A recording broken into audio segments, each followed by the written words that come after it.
J'ai demandé à ChatGPT d'améliorer ma stratégie en investissement. On va voir ensemble ce qu'il me conseille. Du coup, il faut savoir que j'investis dans 3 ETF. J'ai d'abord un premier ETF qui est le MSCI World. J'ai également le Nasdaq et enfin un Emerging Market Asia.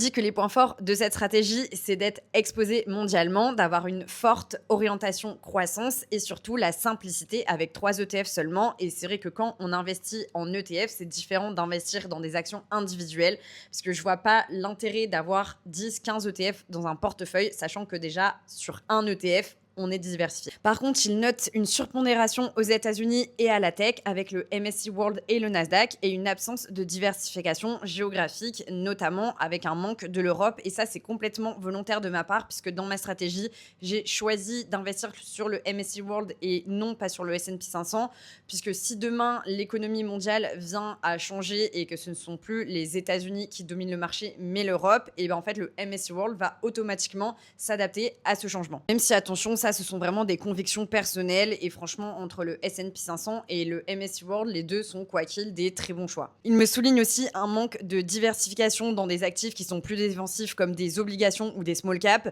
Moi pour le coup les obligations ça fait absolument pas partie de ma stratégie d'investisseur, tout du moins pas pour le moment, peut-être plus tard, mais là le but c'est vraiment d'avoir un maximum de croissance et un maximum de rendement. Et concernant les small caps, je n'ai certes pas d'ETF sur les small caps, en revanche j'investis individuellement sur des plus petites entreprises sur mon compte titre. Et si tu veux une partie 2 pour voir les suggestions de ChatGPT concernant ma stratégie d'investissement, commente stratégie en commentaire.